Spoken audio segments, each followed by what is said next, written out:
आज मैं आपको कुछ इम्पॉर्टेंट चीज़ें बताने वाली हूँ कि जैसे ही आपके यहाँ धूप निकलनी शुरू हो जाए, आपको कुछ ऐसे बहुत ज़रूरी काम हैं जो इस समय अपने प्लांट्स में करने हैं, जिससे हमारे प्लांट्स में ठंडियों पे जो असर पड़ा है वो भी ठीक हो जाएगा।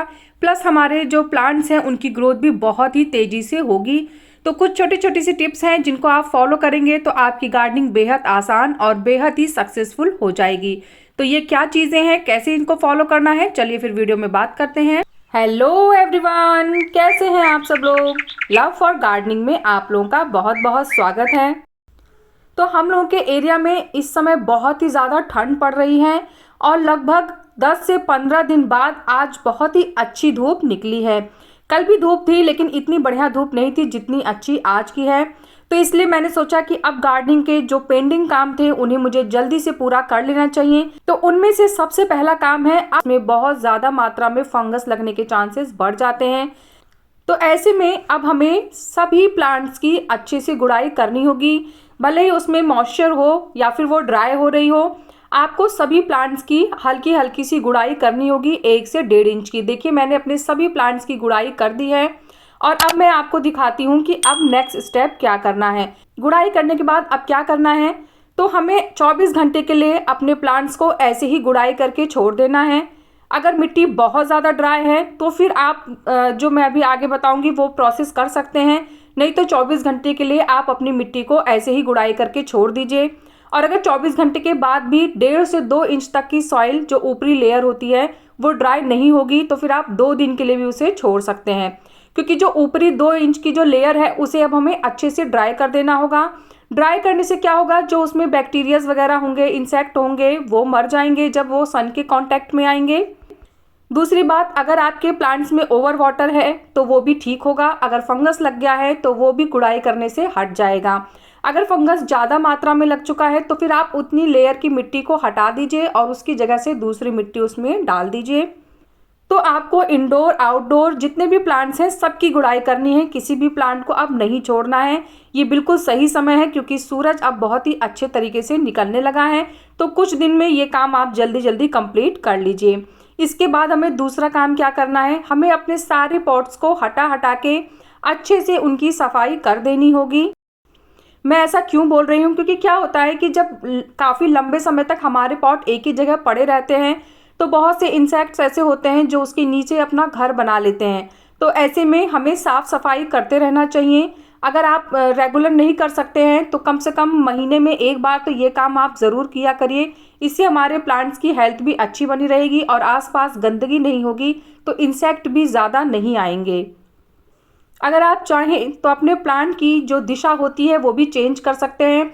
जैसे अगर आपका प्लांट एक पोजीशन पे बहुत दिनों से पड़ा है तो आप उसकी उसी जगह पे उसको थोड़ा सा घुमा दीजिए, इससे भी प्लांट की ग्रोथ पे काफ़ी असर पड़ता है। अब मैं आपको एक चीज़ बता रही हूँ यहाँ पे कि जैसे क्या होता है कि अगर आपके प्लांट्स में कोई इन्फेक्टेड लीव है या फिर कोई ब्रांच है जो सूख गई है या फिर फूल वगैरह है जो सूख गए हैं लेकिन आपने उन्हें कट नहीं किया है, तो ये बिल्कुल सही समय है। इस समय आप थोड़ी बहुत सॉफ्ट प्रूनिंग अपने प्लांट की कर सकते हैं।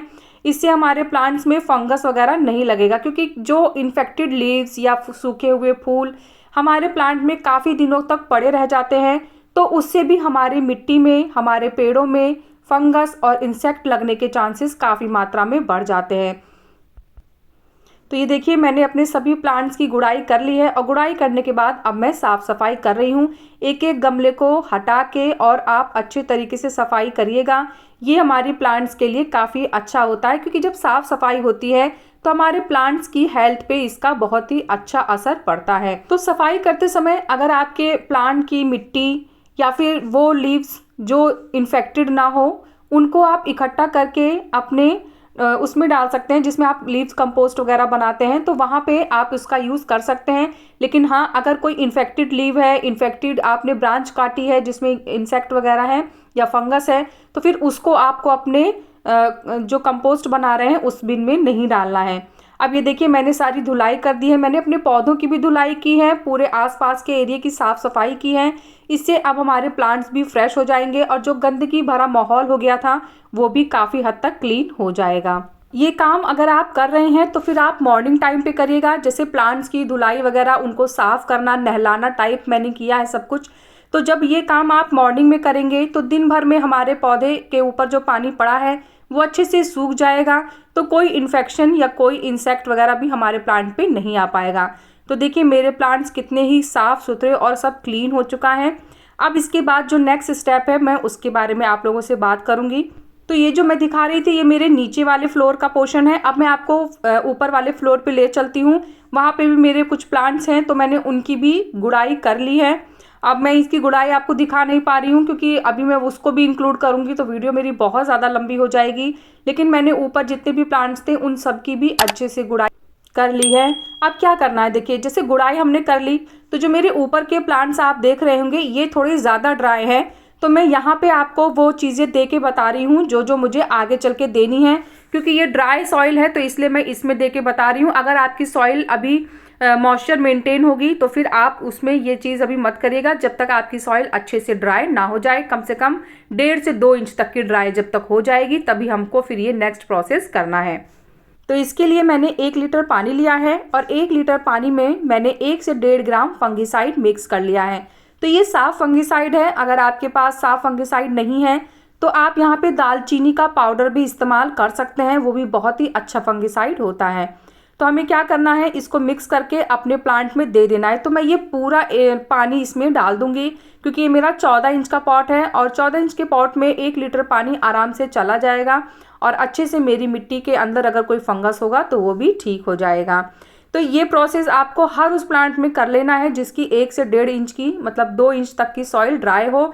इससे ज़्यादा ड्राई ना करिएगा और इससे कम भी नहीं होना चाहिए। तो अच्छी खासी मात्रा में, इसके लिए आपको हो सकता है 1 दिन लगे 2 दिन लगे, तो आप अपने प्लांट को 1-2 दिन के लिए ऐसे ही छोड़ दीजिए। और जहां आपको लगे, वैसे मुझे लगता नहीं है कि 2 दिन तक जाएगा, 1 ही दिन में अच्छे से सॉइल ड्राई हो जाएगी क्योंकि अब धूप काफ़ी अच्छे से निकलने लगी है। तो मैंने हर प्लांट में नहीं डाला है, मैंने सिर्फ उसी प्लांट में डाला है जिस प्लांट की सॉइल मुझे ड्राई दिखी है। तो मैं जो बोल रही हूँ उसको ध्यान से सुनिए, ऐसा ना हो कि आप बस एक एक टॉपिक देख रहे हैं और उसके बाद वीडियो स्किप कर दे रहे हैं। तो ऐसे में फिर आपको जो मैं डिटेल बता रही हूँ वो नहीं पता चलेगी और फिर आपके प्लांट्स को नुकसान भी पहुँच सकता है। तो इसीलिए मैं हमेशा आपसे रिक्वेस्ट करती हूँ कि जब भी मैं कोई वीडियो बनाती हूँ मैं बहुत फिजूल की बातें नहीं करती हूँ, मैं सिर्फ वही बातें पॉइंट टू पॉइंट बताती हूँ। तो आपको थोड़ा सा ध्यान दे के सुनना होगा। अब मैं शॉर्टकट में वीडियो बना दूंगी तो मैं डिटेल कैसे समझा पाऊंगी आपको। तो चलिए मैंने इसमें फंजीसाइड सब जो मिट्टी ड्राई थी उसमें डाल दिया है। अब मैं आपको इसके बाद हमें क्या करना है उसके बारे में बताती हूँ। तो इसके बाद हमें अपने प्लांट में स्प्रे करना है। कोई बहुत ही अच्छा इंसेक्टिसाइड लीजिए और उसी का स्प्रे करिए। जैसे घरेलू इंसेक्टिसाइड भी मैंने बहुत सारे बता रखे हैं, तो अगर आप देखना चाहते हैं तो मेरे वीडियोस वगैरह में आप देख सकते हैं, नहीं तो मैं डिस्क्रिप्शन बॉक्स में लिंक लगा दूंगी या फिर आई बटन पे लगा दूंगी, आप कहीं से भी देख लीजिएगा। तो इंसेक्टिसाइड आपको स्प्रे करना है, एक अच्छा इंसेक्टिसाइड होना चाहिए जिससे हमारे प्लांट्स में कोई भी इंसेक्ट हो वो ठीक हो जाए। इस समय इंसेक्ट बहुत तेजी से अटैक करते हैं क्योंकि प्लांट ठंडियों के नाते अपनी ग्रोथ स्लो कर देते हैं और जब उनकी ग्रोथ स्लो होती है तो वो इतने एक्टिव नहीं होते हैं। ऐसे में जो इंसेक्ट होते हैं वो बहुत आसानी से हमारे प्लांट पे अटैक करके और उनको हार्म पहुंचाते हैं, नुकसान पहुंचाते हैं। तो ये इंसेक्टिसाइड आप 10 से 15 दिन में इस्तेमाल कर सकते हैं। अगर प्रॉब्लम ज़्यादा है तो आप हफ्ते में 1 बार भी इसका इस्तेमाल कर सकते हैं। लेकिन जब आप स्प्रे करेंगे तो ऐसे करिए कि नीचे नीचे की तक की पत्तियों के अंदर वो स्प्रे जाए। और ठंडी का मौसम है तो इसलिए आप मॉर्निंग में ही कर दीजिए। मॉर्निंग मतलब 7-8 बजे तक कर दीजिए, बहुत तेज़ धूप ना हो उसके पहले ही, ताकि जब तक तेज़ धूप निकले तब तक हमारा जो इंसेक्टिसाइड का स्प्रे है वो प्लांट में अच्छे से सूख जाए। और फिर क्या होता है, जब गर्म तेज़ धूप निकलती है और हमारे पत्तों पे पानी टिका हुआ है तो वो जब तेज़ धूप पानी पे पड़ती है तो उससे हमारे पत्ते बर्न होने के चांसेस ज़्यादा हो जाते हैं। इसीलिए मैं आपको कह रही हूँ कि बहुत जल्दी सुबह कर लीजिएगा। और शाम को कर सकते थे आप, लेकिन इस समय विंटर का मौसम है तो वो बहुत देर तक जब पानी टिका रह जाएगा पत्तों पे और आप शाम को स्प्रे करेंगे तो शाम को तो कोई धूप निकलेगी नहीं, तो ऐसे में क्या होगा, वो फंगस क्रिएट कर सकता है। इसीलिए मैं आपको बोल रही हूँ कि अर्ली मॉर्निंग आप स्प्रे कर दीजिएगा तो वो हमारे प्लांट्स के लिए ज़्यादा बेटर होगा।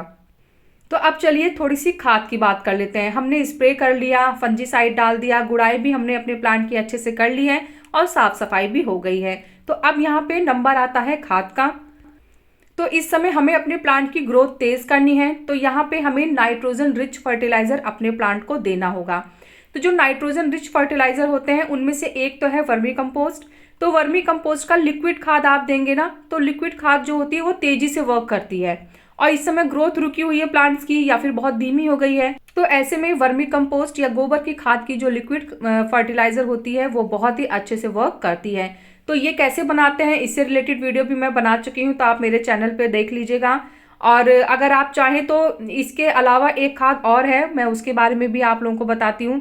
तो ये तो जैसे वर्मी कंपोस्ट है, इसमें मैंने थोड़ा सा, जैसे मैंने 4 मुट्ठी मैंने वर्मी कंपोस्ट ली थी, तो उसके बाद मैंने 1 मुट्ठी इसमें नीम की खली डाल दी थी और उसके बाद फिर मैंने इसको 2 से 3 दिन तक के लिए ऐसे ही छोड़ दिया था। अब मैं आपको बताती हूँ, ये सरसों की खली का है, तो ये भी खाद आप दे सकते हैं, लेकिन दोनों को एक साथ नहीं देना। या तो आप वर्मी कंपोस्ट वाला खाद दीजिए और या तो फिर आप यहाँ पे सरसों खली वाला खाद दीजिए। तो दोनों में से कोई भी एक इस्तेमाल कर सकते हैं, क्योंकि सरसों की खली भी नाइट्रोजन रिच फर्टिलाइजर है। इससे भी हमारे प्लांट्स में ग्रोथ बहुत ही तेजी से होती है और ये बहुत ही अच्छी खाद होती है और बहुत सस्ती खाद है। तो इसको भी आपको देना है। तो आप क्या करेंगे, देना कब है, तो जैसे हमने जब गुड़ाई की, गुड़ाई के 1 दिन बाद हमने साफ फंगिसाइड डाला और उसके 4 से 5 दिन बाद हम ये खाद अपने पौधों को देंगे। तो इतना प्रोसेस जब आप करेंगे ना, तो इस प्रोसेस से हमारे प्लांट की ग्रोथ बहुत ही तेजी से हो जाएगी। हमारे प्लांट्स में जो ग्रोथ रुक गई थी ठंड की वजह से, वो भी दुगनी 4 गुनी तेजी से बढ़ने लगेगी। तो इसलिए जो जो चीज़ें मैंने आपको बताई हैं उनको नोट कर लीजिए और अपने प्लांट्स को अच्छी सनलाइट दीजिए, ये खाद दीजिए, तो इससे हमारे प्लांट की ग्रोथ बहुत ही अच्छे से होगी। तो सारी डिटेल्स मैंने आपको बता दी हैं। इसके बाद भी अगर कोई कन्फ्यूज़न, कोई क्वेश्चन आपके माइंड में है तो आप कमेंट करिएगा, मैं आपके कमेंट का आंसर ज़रूर करूँगी। तो कैसा लगा मेरा आज का ये वीडियो, मुझे ज़रूर बताइएगा। अगर आपको वीडियो पसंद आया है तो वीडियो को लाइक करिएगा, चैनल को सब्सक्राइब करिएगा और प्लांट से रिलेटेड अगर कोई भी क्वेश्चन आपके माइंड में है तो आप कमेंट्स के थ्रू मुझसे बात कर सकते हैं। मिलते हैं फिर नेक्स्ट वीडियो में, तब तक के लिए बाय, टेक केयर।